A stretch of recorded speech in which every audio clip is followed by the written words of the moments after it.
ಕಾರ್ಗಿಲ್ ವಿಜಯೋತ್ಸವ ಅಂಥೇಳಿ ಇದರ ಸ್ಮರಣಾರ್ಥವಾಗಿ ಇಲ್ಲಿ ಎಲ್ಲರೂ ಕೂಡಿ ನಾವು ಇದನ್ನು ಒಂದು ನೆನಪಿಗೋಸ್ಕರ ಕಾರ್ಯಕ್ರಮ ಮಾಡ್ತಾ ಇರೋದು ತುಂಬ ಸ್ತುತ್ಯಾರ್ಥವಾದ ಸಂಗತಿ. ಯಾಕಂದರೆ ಇಷ್ಟು ನೀವೆಲ್ಲ ಅವ್ರ ಸಲುವಾಗಿ ಮಾಡ್ತಾ ಇರೋದು ಅವರ ಕುಟುಂಬಕ್ಕೆ ಒಂದು ಒಳ್ಳೆಯ ಮಾರ್ಗದರ್ಶನ ನೀಡಿದಂಥದ್ದಾಗಿದ್ದು ಉಳಿದ ನಾಗರಿಕರಿಗೆ ಇದು ಗೊತ್ತೇ ಆಗ್ತಾ ಇರಲಿಲ್ಲ.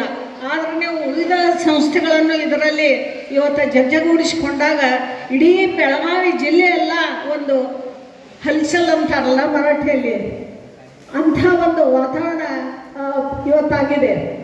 ಏನಪ್ಪ ನನಗೆ ಎಲ್ಲರೂ ಕೇಳಿದ್ರು, ನಾನು ಮೂಲತಃ ಬೈಲಮಲ್ದವಳು, ಅಲ್ಲಿಂದ ಬರ್ತಾ ಇದ್ದಾಗ ಎಲ್ಲರೂ ಕೇಳಿದ್ರು ನಂಗೆ, ಏನ್ರಿ ಮೇಡಮ್ ಇವತ್ತು ಬೈಲಮಲ್ಕ ಬೆಳಗಾವಿ ಹೊಂಟಿರಿ ಸೈನಿಕರೊಳಗೆ ನಿಂದೇನು ಕೆಲಸ ಅಂತ ಕೇಳಿದ್ರು. ನಾ ಹೇಳಿದ್ನೆ, ನಾನು ಸೈನಿಕರ ತಾಯಿ, ನಾನೊಬ್ಬಳ ತಾಯಿ.